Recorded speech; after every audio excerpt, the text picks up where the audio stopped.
bersama-sama akan masuk dalam fotum dan salam. Kebaktian Minggu Advent 2 ini berlangsung dalam nama Allah Bapa, Anak, dan Roh Kudus yang menjadi sumber kehidupan dan pengharapan bagi kita. Salam sejahtera bagi saudara dalam penantian akan kehadiran kembali Sang sumber damai yang dinamai Immanuel, Allah menyertai kita.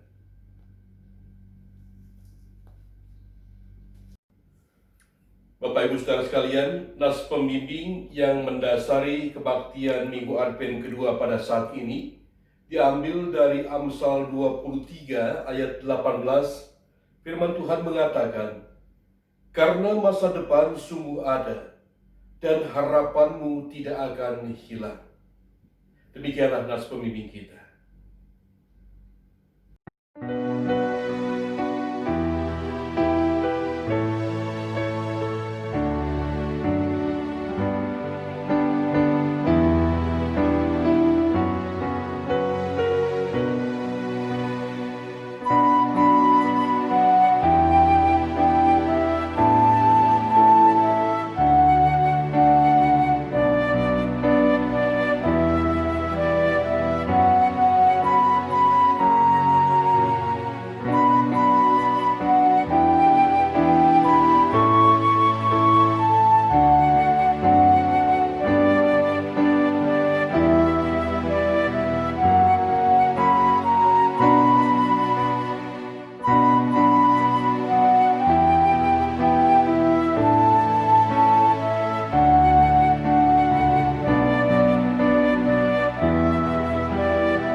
Kita masuk dalam litani pengakuan dosa saat ini secara berbalasan. Kami mendengar ada banyak orang yang menjadi korban kekerasan dan ketidakadilan. Kami melihat penderitaan yang mereka rasakan.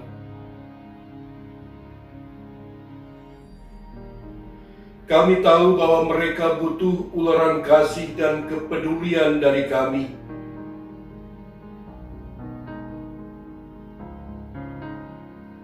Kami bersikap hanya mementingkan diri sendiri.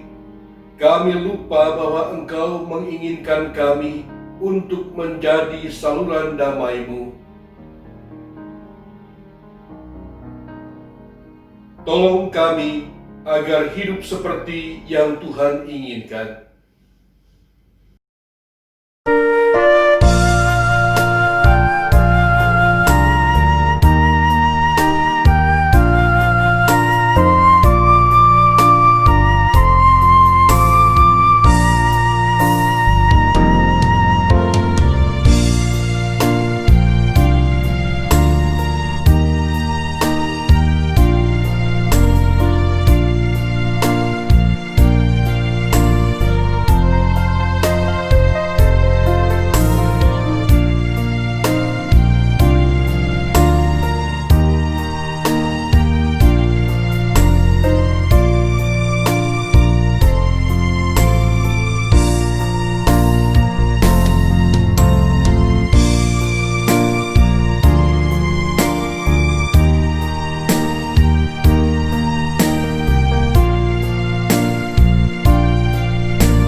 kita dengarkan berita anugerah dan petunjuk hidup baru bagi kita sekalian. Bapak Ibu Saudara, dengarlah firman Tuhan yang menjadi berita anugerah pengampunan bagi kita, sebagaimana tertulis dalam Titus 3 ayatnya yang kelima. Firman Tuhan berkata, "Pada waktu itu Dia telah menyelamatkan kita, bukan karena perbuatan baik yang telah kita lakukan, tetapi karena rahmat-Nya, oleh permandian kelahiran kembali dan oleh pembaharuan yang dikerjakan oleh Roh Kudus." Untuk anugerah yang telah diberikannya, Mazmur 116 ayat 5-7 mengatakan, "Dengan demikian kita telah dikuburkan bersama-sama dengan Dia oleh baptisan dalam kematian, supaya sama seperti Kristus telah dibangkitkan dari antara orang mati oleh kemuliaan Bapa, demikian juga kita akan hidup dalam hidup yang baru." Kiranya firman ini mendorong kita untuk peduli pada korban kekerasan dan turut menebar harapan pada mereka yang padam lampu kehidupannya.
Bapak Ibu Saudara sekalian, baiklah kita bersama-sama akan menyiapkan hati dan pikiran kita memasuki pemberitaan firman Tuhan, memasuki minggu Advent yang kedua pada saat ini.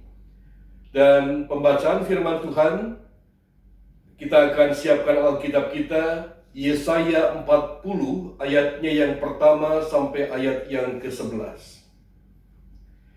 Yesaya pasalnya yang ke-40 ayat yang pertama sampai ayat yang ke-11. Namun sebelumnya mari kita bersatu hati di dalam doa. Mari kita berdoa. Allah Bapa Sorgawi yang kami kenal dalam Kristus Yesus, pada saat ini ketika kami memasuki minggu Advent yang kedua, menantikan kedatangan Sang Juru Selamat, kami bersama-sama kembali rindu untuk mendengarkan sapaan firman-Mu yang kudus. Biarlah firman Tuhan ini boleh senantiasa memberikan kekuatan kepada kami selama kami mengisi waktu dalam masa penantian ini. Bapa di sorga, urapi kami semua dengan kuasa Roh Kudus-Mu. Berikan kami hikmat dan pengertian untuk dapat memahami, mengerti, bahkan melakukan apa yang menjadi kehendak Tuhan. Bersabdalah ya Bapa, kami siap untuk mendengarkan sapaan firman-Mu. Di dalam nama Yesus. Amin. Yesaya pasal 40 ayatnya yang pertama hingga ayat yang ke-11 di bawah judul perikop berita tentang kelepasan. Hiburkanlah, hiburkanlah umatku, demikianlah firman Allahmu. Tenangkanlah hati Yerusalem dan serukanlah kepadanya bahwa perhambaannya sudah berakhir, bahwa kesalahannya telah diampuni, sebab ia telah menerima hukuman dari tangan Tuhan 2 kali lipat karena segala dosanya. Ada suara yang berseru-seru, persiapkanlah di padang gurun jalan untuk Tuhan, luruskanlah di padang belantara jalan raya bagi Allah kita. Setiap lembah harus ditutup, dan setiap gunung dan bukit diratakan. Tanah yang berbukit-bukit harus menjadi tanah yang rata, dan tanah yang berlekuk-lekuk menjadi dataran. Maka kemuliaan Tuhan akan dinyatakan, dan seluruh umat manusia akan melihatnya bersama-sama. Sungguh, Tuhan sendiri telah mengatakannya. Ada suara yang berkata, berserulah. Jawabku, apakah yang harus kuserukan? Seluruh umat manusia adalah seperti rumput, dan semua semaraknya seperti bunga di padang.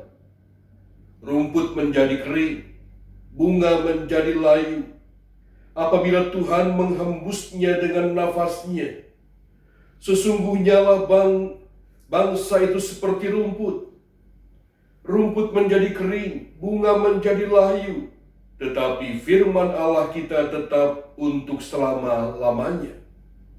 Hai Sion, pembawa kabar baik, naiklah ke atas gunung yang tinggi. Hai Yerusalem, pembawa kabar baik, nyaringkanlah suaramu kuat-kuat, nyaringkanlah suaramu, jangan takut. Katakanlah kepada kota-kota Yehuda, lihat, itu Allahmu. Lihat, itu Tuhan Allah. Ia datang dengan kekuatan, dan dengan tangannya ia berkuasa. Lihat, mereka yang menjadi upah jerih payahnya ada bersama-sama dia. Dan mereka yang diperolehnya berjalan di hadapannya. Seperti seorang gembala ia mengembalakan kawanan ternaknya dan menghimpunkannya dengan tangannya. Anak-anak domba di pangkunya, induk-induk domba dituntunnya dengan hati-hati. Bapak Ibu Saudara, demikianlah firman Tuhan yang kita baca pada saat ini. Tentunya yang berbahagia adalah semua orang yang mendengarkan firman Tuhan, memelihara dan melakukan dalam kehidupannya hari lepas hari. Maranatha.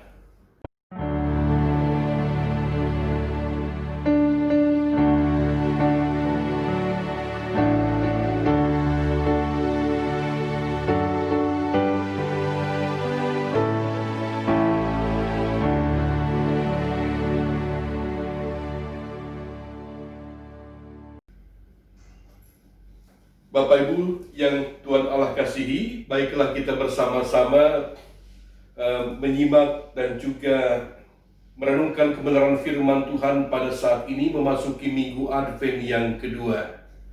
Lilin Advent 2 buah telah menyala di hadapan kita, dan bersama-sama dengan seluruh gereja di berbagai tempat merayakan masa penantian yang kedua ini. Dan tema renungan yang telah disiapkan oleh Majelis Sinode GKP yaitu tentang selama ada Tuhan, ada kehidupan, ada harapan. Sekali lagi, selama ada Tuhan, ada kehidupan, ada harapan. Nah, Bapak Ibu Saudara sekalian yang Tuhan Allah kasihi, ketika kita menjalani kehidupan di tengah-tengah dunia ini, siapapun juga tidak pandang bulu siapa orangnya, status kedudukan sosial, status ekonomi dan sebagainya, ya. tentu mengalami yang namanya dinamika kehidupan. Tidak ada manusia yang kemudian mengalami dinamika kehidupan begitu saja seterusnya. Tetapi pasti akan mengalami yang namanya berbagai macam, katakanlah ada perasaan-perasaan, ada kemudian fenomena-fenomena yang ia alami, ada kalanya dia mengalami sukacita, ada kalanya dia mengalami kesusahan, penderitaan. Jadi selalu ada pasangan-pasangannya dan selalu ada kebalikan-kebalikannya. Nah, WHO sempat melansir juga melaporkan bahwa di tengah-tengah situasi kondisi kehidupan manusia di dunia ini, dikatakan bahwa ketika mengalami tekanan-tekanan kehidupan yang berat, setiap manusia punya karakter yang berbeda-beda mengatasi persoalan hidup itu. Ada yang biasa-biasa saja, ada yang kemudian juga katakanlah bersikap, masa bodoh. Ada dia yang kemudian memikirkan itu sehingga menjadi beban bagi dirinya, merasa tertindih dengan beban yang begitu berat. Bahkan ketika ia merasakan beban itu terlalu berat, maka dia mengalami rasa frustasi yang teramat sangat. Nah, WHO melansir bahwa seluruh dunia ini ada sekitar setiap 40 detik dikatakan ada orang yang melakukan tindakan bunuh diri, menyudahi hidupnya sendiri karena tekanan-tekanan yang berat yang ia alami di tengah-tengah kehidupannya. Bahkan dikatakan setiap 3 detik sekali itu ada pencobaan bunuh diri. Percobaan bunuh diri dari orang-orang yang merasakan katakanlah kecewa dengan kehidupan, frustasi dengan kehidupan. Ada seorang ahli psikiater asal Jerman yang bernama Karl Menninger. Dia memiliki pendapat yang menarik tentang kenapa orang melakukan bunuh diri. Dia menulis dalam bukunya, menurut dia akar terdalam dari tindakan bunuh diri itu adalah keinginan untuk mencoba melarikan diri dari kenyataan yang mencekik jiwanya. Dengan kata lain, upaya bunuh diri itu adalah upaya untuk melarikan diri dari realitas atau kenyataan kehidupan yang mencekik jiwanya. Nah, Bapak Ibu Saudara sekalian yang Tuhan Allah kasihi, tentunya tadi beragam hal yang bisa dialami oleh setiap manusia dalam kehidupan ini. Dan kita pun harus sadar mengakui bahwa kehidupan terkadang memperhadapkan kepada kita bukan hanya katakanlah suasana keadaan yang selalu menyenangkan saja, maunya sih begitu ya. Hidup ini kalau mau sukacita, menyenangkan, happy, ya kapan lagi. Tapi kenyataannya yang kita jumpai dalam kehidupan ini toh tidak hanya melulu tentang kesenangan, tetapi juga keadaan yang tidak menyenangkan. Bahkan semua situasi kondisi kehidupan itu ternyata sangat berpengaruh sekali terhadap keadaan mental kita dan juga spiritual kita sebetulnya. Jadi suasana-suasana itu sangat-sangat berdampak mempengaruhi suasana mental kita.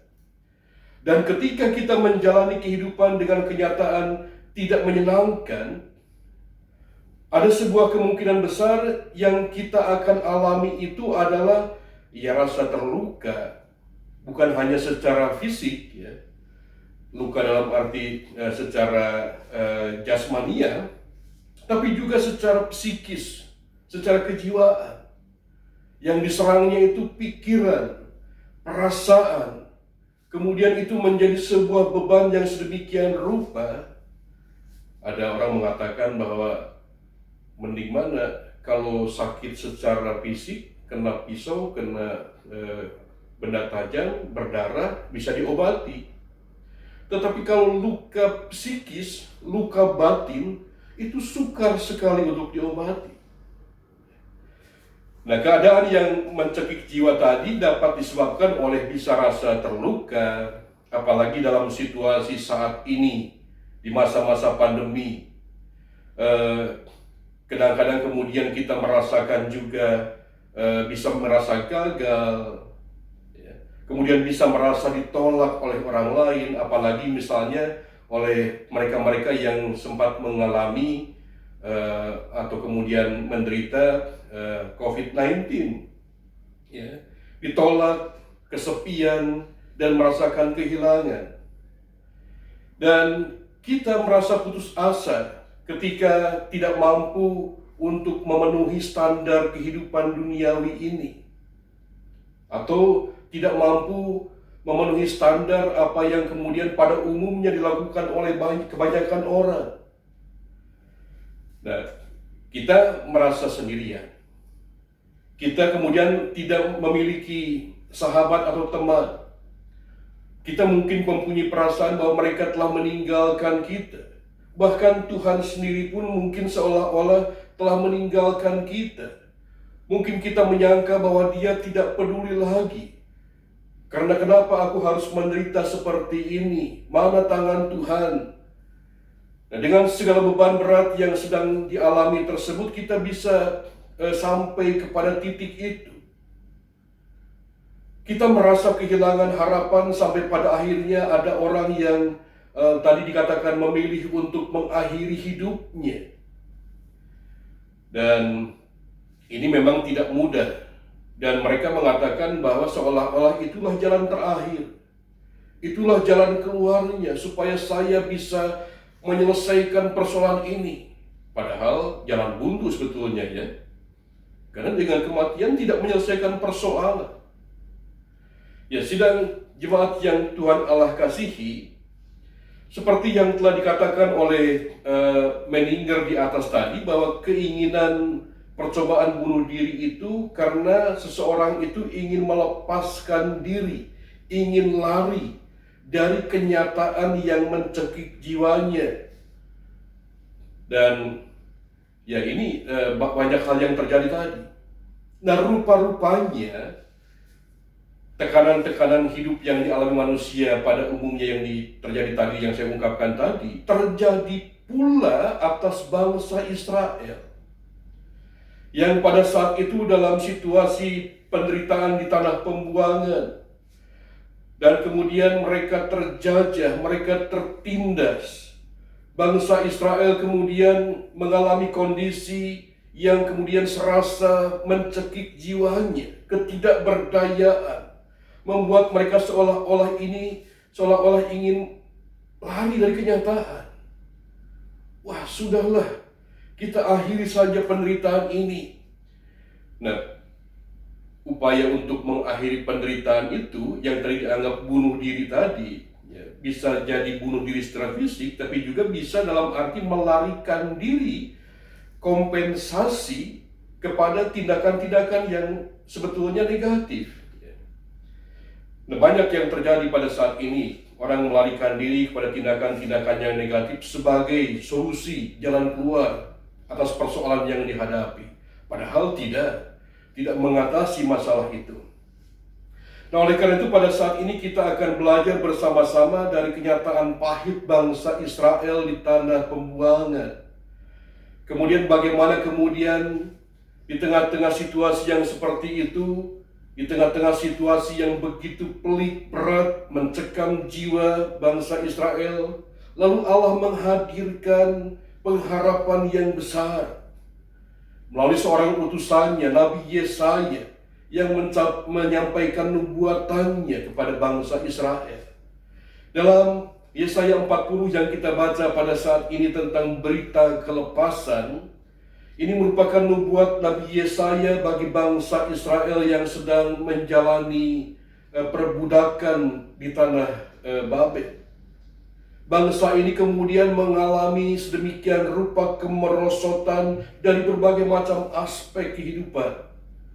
Baik secara politis, dia sebagai bangsa yang terjajah. Baik secara sosial, ya mereka juga merupakan bangsa kelas bawah, kelas rendah, karena sebagai jajahan. Juga dari segi ekonomi, ya Kita bisa bayangkan orang jajahan tidak makmur-makmur amat. Kemudian mereka mengalami kelumpuhan dan sungguh tidak berdaya dalam segala aspek kehidupannya. Bahkan sampai dari segi spiritualitas pun mereka mengalami keterkungkungan. Bangsa Israel berada dalam pergumulan yang begitu berat. Sebagai bangsa yang ditindas. Oleh karena itu Nabi Yesaya menghiburkan mereka, menguatkan mereka, serta mengingatkan bangsa Israel untuk senantiasa berbalik pada Tuhan. Senantiasa mengingatkan untuk tetap percaya kepada Tuhan. Bahwa hanya Tuhan sajalah yang mampu menolong atau melepaskan mereka dari keadaan yang seolah-olah mencekik kehidupan mereka. Dalam ayat 6-8 diungkapkan dalam pembacaan kita, rumput-rumput menjadi kering, dikatakan.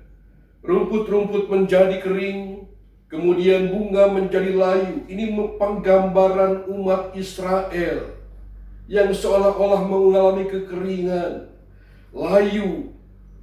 Dan kemudian digambarkan juga tentang firman Tuhan dan kehendak Allah tetap akan kokoh dan teguh.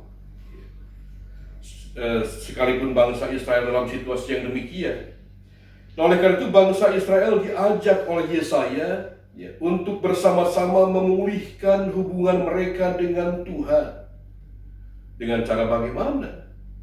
Diungkapkan oleh Yesaya dengan cara mempersiapkan jalan bagi Tuhan Allah Israel.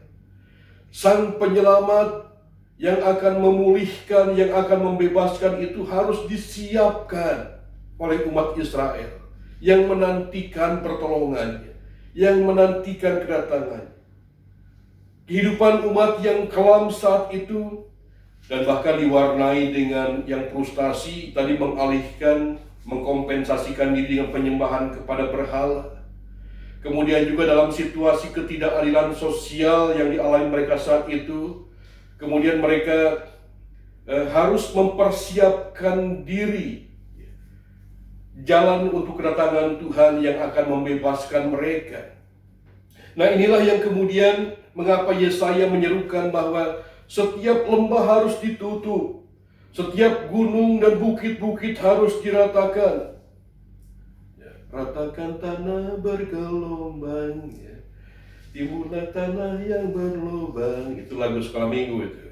Menjadi siap dibentuk, selaras dengan kehendak Tuhan. Nabi Yesaya dikatakan di sini mengajak kepada umat untuk kembali melihat kepada Tuhan yang selama ini mereka sembah dan menuntun mereka. Sebab hanya Allah lah yang dapat menghimpunkan mereka di Sion. Nah, itulah kabar baik yang membawa pengharapan. Yesaya kemudian memberikan semacam pengharapan kepada mereka bahwa ada Tuhan yang akan menghadirkan pembebasan, kelepasan bagi mereka. Nah, sidang jemaat yang Tuhan Allah kasihi, memasuki minggu Advent yang kedua saat ini, kita bersama-sama merenungkan tentang situasi yang terjadi. Mungkin saat ini di antara kita ada yang mengalami pergumulan yang berat. Tadi dikatakan seolah-olah kemudian keadaan ini sudah begitu menghimpit, menekan sedemikian rupa, sehingga kemudian keadaan jiwa kita seperti tercekik dan seperti kehilangan harapan.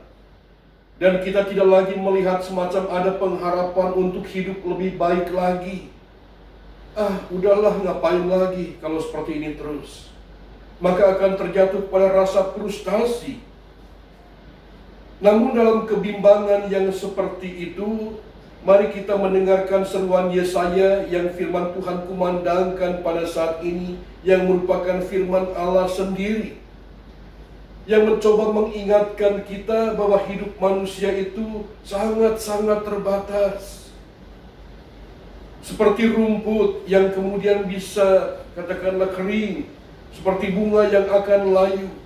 Oleh karena itu Yesaya mengatakan jangan sia-siakan Karena hidup ini singkat, hidup ini terbatas.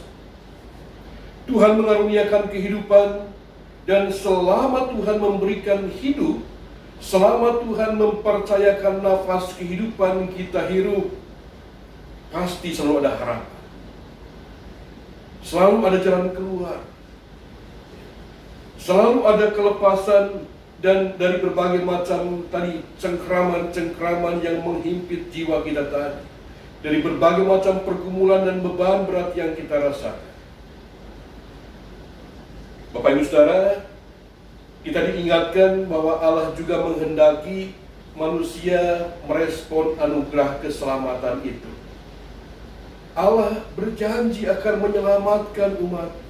Seperti berita pembebasan yang dikabarkan, dinubuatkan Yesaya kepada umat Israel.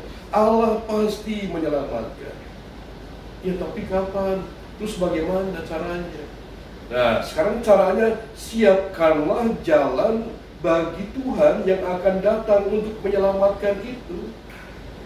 Jadi kita tidak tinggal diam. Dalam masa Advent ini, dalam masa penantian ini, menanti itu kan berarti berdiam diri dengan melakukan sesuatu sampai akhirnya yang dinantikan tiba. Nah, jadi ada masa antara yang harus kita isi. Apa yang bisa kita lakukan yaitu mempersiapkan jalan bagi kedatangan Tuhan. Masa Advent ini, ya dalam kalender gerejawi memang benar kita mempersiapkan kedatangan kelahiran Sang Juru Selamat. Itu yang disebut dengan parusia pertama, kedatangan pertama. Kita mempersiapkan nanti Natal nanti, ini masa-masa Advent, mempersiapkan kelahiran Kristus. Ini parusia yang pertama, kedatangan Kristus yang pertama di tengah-tengah dunia ini. Tetapi saat ini, ketika Kristus sudah lahir 2000 tahun yang lalu kita sekarang menantikan apa? Menantikan parusia yang kedua. Menantikan masa kedatangan Kristus yang kedua kalinya, yang datang sebagai juru selamat untuk menyelamatkan kita. Lalu apa yang saya harus lakukan? Persiapkanlah jalan bagi Tuhan. Persiapkanlah jalan bagi kedatangannya. Dan Bapak Ibu Saudara sekalian, yakinlah, ketika dalam masa penantian di tengah-tengah dunia ini ada begitu banyak pergumulan yang kita alami. Hari ini pun saya berkhotbah masih berada di Rumah Sakit Bayangkara. Kami sekeluarga sempat dirawat. Tetapi kami yakin bahwa ada pengharapan, kesembuhan, pemulihan pasti Tuhan berikan.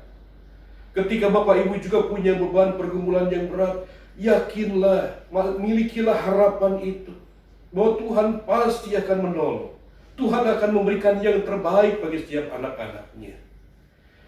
Nah, oleh karena itu Bapak Ibu Saudara sekalian, di tengah-tengah pergumulan beban berat, pengharapan selalu ada dalam kekuatan firman dan kehendak Allah. Di mana kita cari, katakanlah pengharapan itu? Ada dalam firman Allah. Dan kita akan mengenal kehendaknya di dalamnya. Dalam masa penantian ini mempersiapkan jalan bagi kedatangan Sang Juru Selamat, mari kita semakin melekatkan diri kepada Tuhan. Tapi juga tidak hanya kemudian mutlak saja baca firman Tuhan, tapi hayati itu, resapi itu, dan rasakan jamahan kuasa Tuhan yang akan bekerja dalam kehidupan kita. Kita akan merasakan bahwa Dia tidak pernah meninggalkan kita. Dan kalau kita sebagai orang-orang yang telah merasakan jamahan tangan kasih Tuhan, benar Tuhan itu menolong saya, nyatakanlah itu kepada orang-orang lain yang ingin merasakan jamahan tangan kasih Tuhan. Saksikanlah itu, beritakanlah itu. Maka dalam masa penantian ini kita tidak bisa tinggal diam. Kita harus melakukan aksi. Kita harus melakukan tindakan yang nyata untuk mengasihi orang-orang yang saat ini berbeban berat. Bukan kemudian mengucilkan mereka, bukan membiarkan mereka. Karena saat ini, ya terus terang, masih banyak masyarakat kita yang masih memberikan stigma pemahaman yang salah, pemahaman yang keliru bagi mereka yang mengidap COVID-19. Seolah-olah harus diasingkan, penyakit yang menyedihkan, itu semacam aib dan seperti tidak. Mereka akan disembuhkan dalam proses perawatan, isolasi, dan sebagainya. Sampai saja sembuh, kemudian dia bukan orang yang aib. Banyak orang yang malu saat ini, tidak mau mengakui ketika dia sebetulnya menjadi, katakanlah, pembawa virus itu. Dia tidak sadar diri untuk memeriksakan, akibatnya banyak yang tertular. Nah, ketika dampaknya saat ini Karawang pun dengan berbagai macam daerah yang lain kena zona merah kembali. Tugas siapa? Banyak dokter, para medis yang kemudian saat ini pun meninggal karena wabah ini, pandemi ini. Banyak saudara-saudara kita pun yang saat di sekitar kita yang terjangkit virus ini. Lalu kita akan menjadi penonton. Untung saya mah tidak. Dulu saya sempat berpikir demikian. Dalam arti, jauh itu mah. Belum dekat dengan kita. Tetapi ketika ada di tengah-tengah keluarga kita, baru kita merasakan arti yang sesungguhnya tadi mencengkram jiwa, tercekik jiwa kita. Baru dirasakanlah pengharapan itu masih ada. Bahwa masih ada Tuhan, kita masih bisa berharap kepada Tuhan. Mungkin manusia tidak bisa diandalkan lagi. Mungkin orang-orang meninggalkan kita. Mungkin orang-orang takut dengan kita, tapi kita masih punya Tuhan yang tetap setia. Dari sekarang sampai selama-lamanya. Itulah sumber kekuatan kita. Nah, mempersiapkan jalan bagi Tuhan di masa Advent ini adalah dengan membuang segala pikiran, perasaan negatif tentang hidup yang kita jalani, seolah-olah kita tidak berguna. Buang jauh-jauh itu. Dan isilah kehidupan dengan hal-hal yang positif. Banyak orang-orang yang perlu kita doakan. Banyak orang-orang yang perlu kita tolong saat ini. Dan kita tidak bisa tinggal diam. Gereja tidak bisa tinggal diam. Kita harus melakukan sesuatu yang terbaik untuk kemuliaan nama Tuhan. Itu yang Tuhan kehendaki. Mempersiapkan jalan bagi kedatangan Sang Juru Selamat. Dengan cara apa? Dengan cara melakukan sesuatu. Mempersiapkan jalan baginya. Sidang jemaat yang Tuhan Allah kasihi, kiranya firman Tuhan dalam memasuki minggu Advent yang kedua, masa penantian ini tidak menjadi sebuah masa yang jenuh. Kapan sih akan berlalu pandemi ini? Kapan sih saya akan dapat pekerjaan? Kapan saya akan dapat rezeki? Kapan saya akan dapat jodoh? Semuanya harus dipersiapkan. Dan terlebih utama adalah bagaimana kita mempersiapkan itu dengan jalan dekat dengan firman-Nya, melakukan kehendak-Nya. Maka akan tercapailah segala sesuatu yang kamu inginkan. Sebagaimana dalam nas pembimbing kita yang kita dengar tadi, bagaimana diungkapkan di sana dalam Amsal 23:18, karena masa depan sungguh ada, harapanmu tidak akan hilang, dan itu semua bersumber dari Tuhan Allah kita di dalam Kristus Yesus. Sidang jemaat yang Tuhan Allah kasihi, kiranya dalam memasuki minggu Advent yang kedua ini, kita bersama-sama diingatkan kembali sesuai dengan apa yang menjadi judul renungan kita pada saat ini, yaitu selama ada Tuhan, ada kehidupan. Dan pasti selalu ada harapan, sekalipun situasinya mungkin berubah-ubah, mungkin situasinya begitu menyakitkan, tetapi selama masih ada Tuhan, ada hidup dan ada harapan untuk mencapai masa depan yang lebih baik. Kiranya Tuhan memberkati kita sekalian. Amin. Bapak Ibu Saudara, sekarang mari kita bersama-sama bersatu hati untuk mengungkapkan pengakuan iman kepercayaan kita bersama-sama dengan gereja dari segala abad dan tempat dengan berikrar demikian. Aku percaya kepada Allah Bapa yang Maha Kuasa, Khalik langit dan bumi, dan kepada Yesus Kristus anaknya yang tunggal Tuhan kita, yang dikandung daripada Roh Kudus, lahir dari darah Maria, yang menderita di bawah pemerintahan Pontius Pilatus, disalibkan, mati dan dikuburkan, turun ke dalam kerajaan maut. Pada hari yang ketiga, bangkit pula dari antara orang mati, naik ke sorga, duduk di sebelah kanan Allah Bapa yang Maha Kuasa. Dan dari sana ia akan datang untuk menghakimi orang yang hidup dan yang mati. Aku percaya kepada Roh Kudus, gereja yang kudus dan am, persekutuan orang kudus, pengampunan dosa, kebangkitan daging, dan hidup yang kekal. Amin. Bapak Ibu Saudara, baiklah kita bersama-sama bersatu hati dalam doa syafaat, dan nanti kita akan mengakhiri dengan doa Bapa kami dengan cara dinyanyikan. Mari kita berdoa.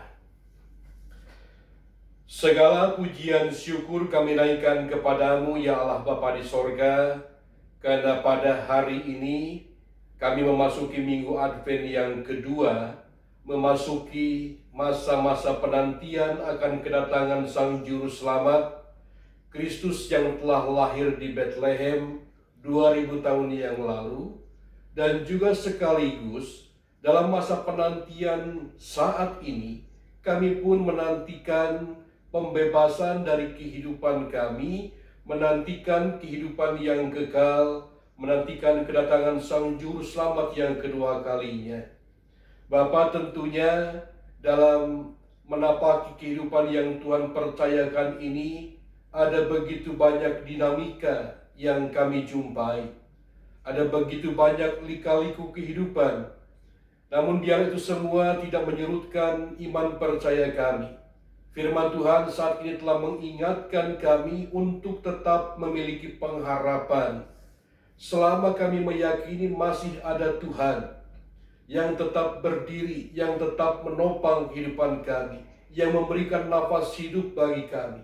Kami yakin masih ada harapan untuk kehidupan yang lebih baik di masa yang akan datang.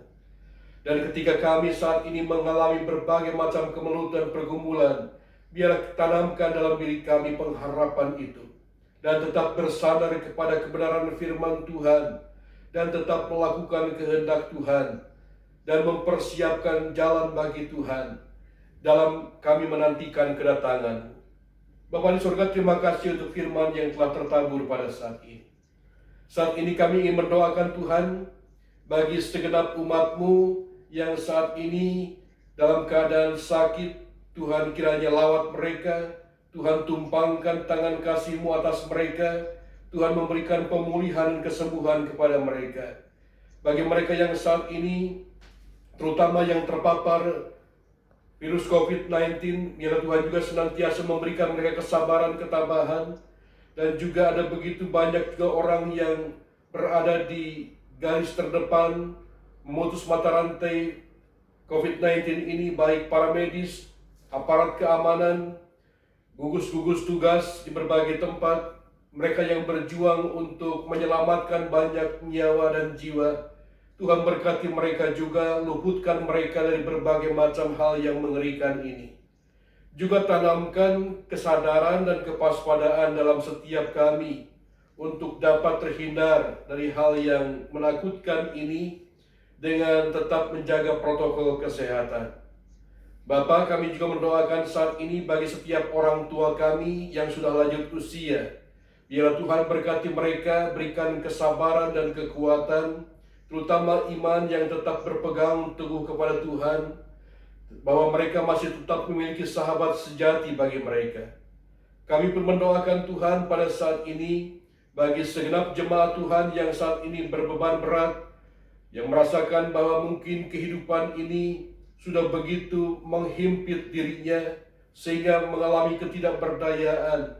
Biarlah Tuhan lawat mereka, Tuhan topang dan kuatkan mereka, tanamkan kembali pengharapan bahwa selama mereka masih mempercayai Tuhan, pastilah mereka juga sanggup mengatasi semua persoalan yang dihadapi karena pertolongan Tuhan.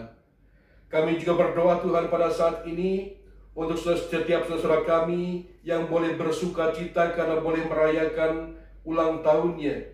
Tuhan berkati mereka, karuniakan hikmat, dan juga dengan pertambahan usianya boleh senantiasa menaikkan syukur kepada Tuhan. bahwa kehidupan yang mereka alami dan jalani semuanya hanya karena kasih karunia yang Tuhan percayakan kepada mereka. Berkati setiap rancangan-rancangan kehidupan, setiap cita-cita yang didambakan. Bila Tuhan dengarkan seluruh sembahyang mereka dan Tuhan kabulkan apa yang menjadi pinta dan harap mereka. Bapa di sorga, kami serahkan segenap jemaat-Mu secara pribadi, lepas pribadi, keluarga lepas keluarga, dan sebagai persekutuan. Dalam situasi pandemi saat ini, biarlah kami tetap diikatkan dalam ikatan cinta kasih.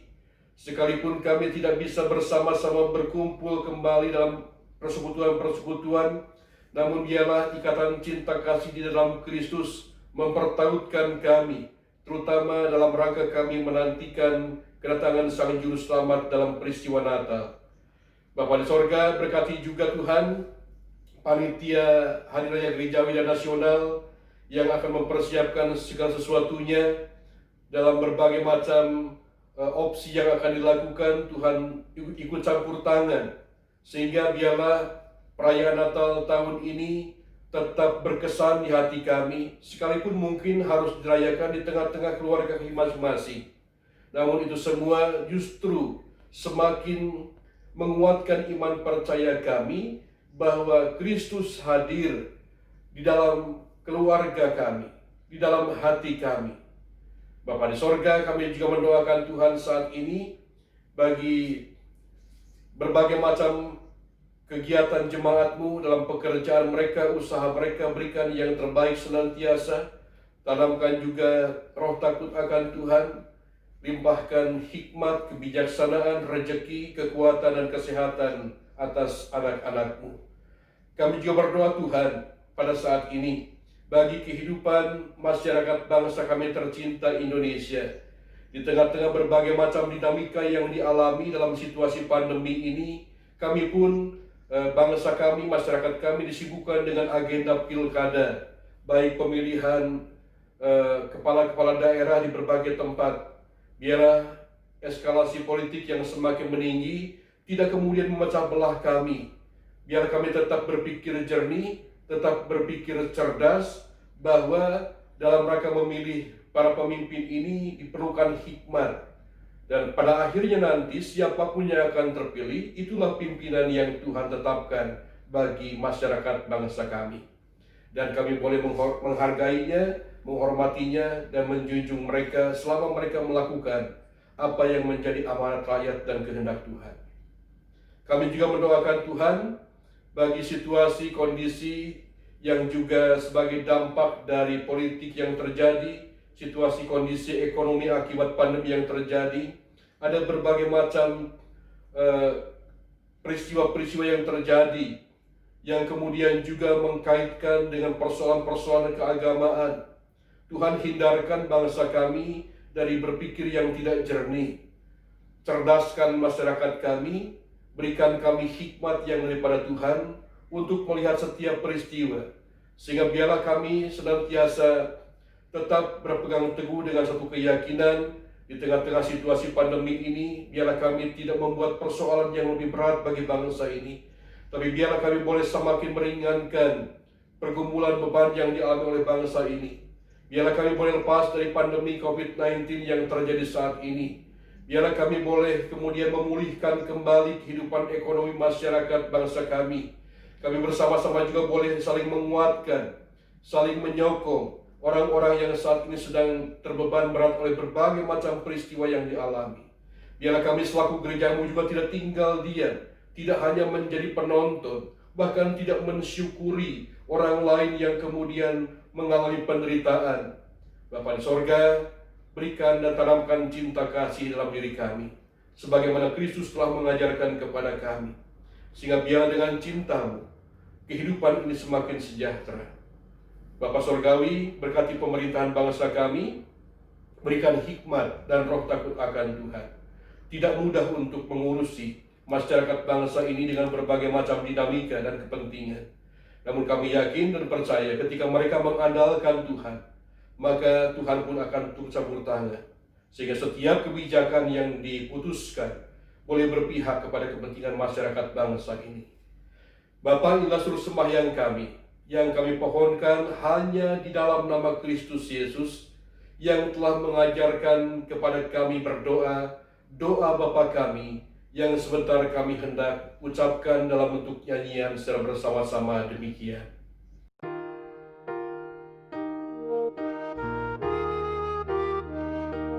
Bapa kami yang ada di sorga, dikuduskanlah namamu, datanglah kerajaanmu, jadilah kehendakmu di bumi seperti di sorga. Beri kami hari ini makanan yang secukupnya. Ampuni salah kami, seperti kami mengampuni yang bersalah pada kami. Jangan bawa kami dalam pencobaan, tapi lepaskanlah kami dari yang jahat, sebab Kaulah yang punya kerajaan dan kuasa, kemuliaan sampai selama-lamanya. Amin.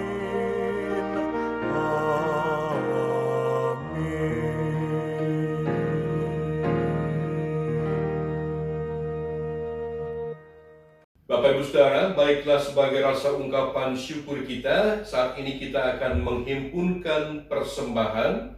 Namun sebelumnya dengarkanlah firman Tuhan yang melandasi syukur kita pada saat ini. Sebagaimana tertulis dalam 2 Korintus 9 ayat 7 yang mengatakan, "Hendaklah masing-masing memberikan menurut kerelaan hatinya, jangan dengan sedih hati atau karena paksaan, sebab Allah mengasihi orang yang memberi dengan sukacita."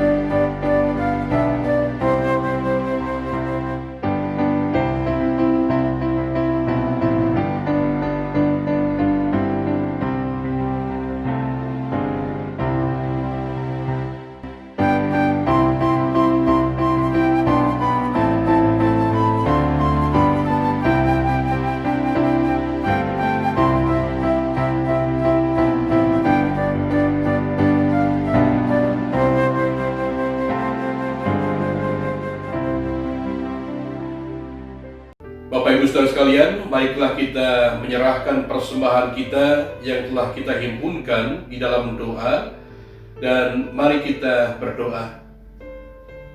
Bapa Sorgawi, berkat-Mu selalu hadir dalam kehidupan kami, yang memberikan kami kemampuan untuk menyelenggarakan kehidupan ini seturut dengan kehendak-Mu, yang mengingatkan kami untuk terus berpengharapan bahwa Engkau akan memelihara kami dalam segala keadaan. Biarlah berkat-Mu senantiasa kami gunakan dengan bijak, dan kami pun dimampukan untuk terus bersyukur. Kami mohon Engkau menerima ungkapan syukur kami ini, dan kiranya kami pun dapat memakai berkat ini untuk menjadi pribadi-pribadi yang menebar damai dan harapan kepada orang-orang yang ada di sekitar kami. Di dalam nama Yesus kami naikkan syukur kami. Amin. Bapak Ibu Saudara sekalian yang Tuhan Allah kasihi, kita telah mendengarkan firman Tuhan, maka lakukanlah apa yang menjadi bagian kita, yakni kita terus memiliki pengharapan, kita masih yakin bahwa kita masih memiliki kehidupan, berarti kita masih harus meyakini bahwa masih ada Tuhan yang sanggup, mampu menolong kita keluar dari berbagai macam kemelut yang kita alami. Tuhan kiranya senantiasa memberkati dan memampukan kita untuk melakukan kehendak-Nya.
Sidang jemaat yang Tuhan Allah kasih, baiklah kita bersama-sama akan mengakhiri ibadah Minggu Advent yang kedua ini, dan kita bersama-sama menerima berkat Tuhan. Damai sejahtera Allah merengkuh hidupmu, dan kasih setia Yesus Kristus serta penyertaan Roh Kudus selalu hadir memberikan pengharapan kini dan sampai selama-lamanya. Maranatha. Amin.